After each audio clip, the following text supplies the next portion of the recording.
Naomba sasa niende kwenye maombi ambayo ndugu yangu Mpina aliyaomba. Ndugu zangu, ndugu yangu Mpina aliomba barabara kwamba barabara hii ni ya vumbi, madaraja matatu na kuwepo kwa halmashauri ya wilaya ambayo waziri alishasema.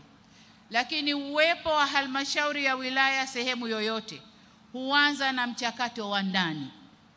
Unaanza na mchakato wa ndani, ombi linapelekwa TAMISEMI, TAMISEMI wanachakata na huku juu tunamalizia.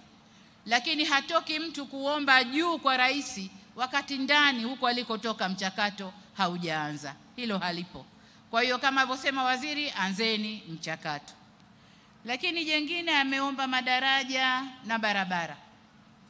Ndugu zangu, maombi kama haya Lea huyu aliyowasilisha bungeni na mawaziri wakatekeleza maombi yake. Sasa maombi haya kuyaleta hapa kwenye mkutano kwa rais ni kujitafutia umaarufu na kuthibitisha kwamba mbunge hakulifanyia haki jimbo lake. Angesema bungeni, kazi hii ingefanyika, lakini inaonesha mbunge hakulifanyia haki jimbo lake. Lakini la pili, kwa sifa alizozitoa na maelezo aliyoyatoa, SGR, Mwalimu Nyerere, daraja la Busisi, MV Mwanza, huyu si mbunge wa jimbo bali ni mbunge wa taifa.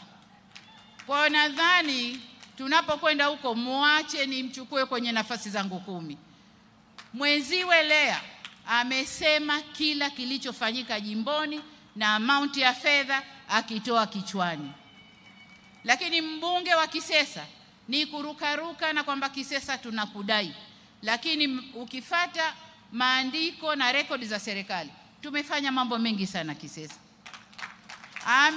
Amenishangaza kusema Kisesa iko kama mwanamke aliyesuka nywele.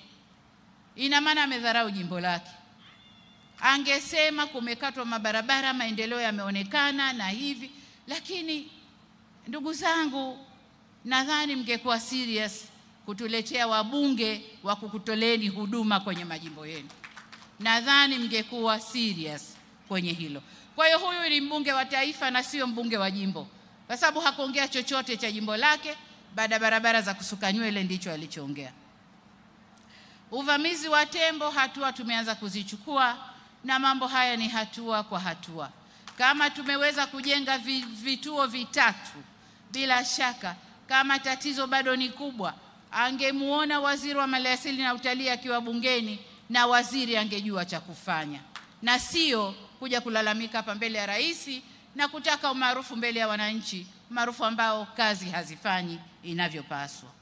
Kesi ya wafugaji mahakamani, anajua kesi iko wizarani inashughulikiwa, lakini alitaka iseme hapa ili wananchi wake wamsikie. Ndugu zangu, huyu ni mbunge wa kitaifa na sio mbunge wa jimbo. Kama kweli wana Kisesa mnataka maendeleo, huyu mbunge sio wa jimbo, ni wa kitaifa. Ndugu zangu, baada ya kusema hayo, niwapongeze viongozi wa mkoa, wilaya na halmashauri kwa kazi mnayoendelea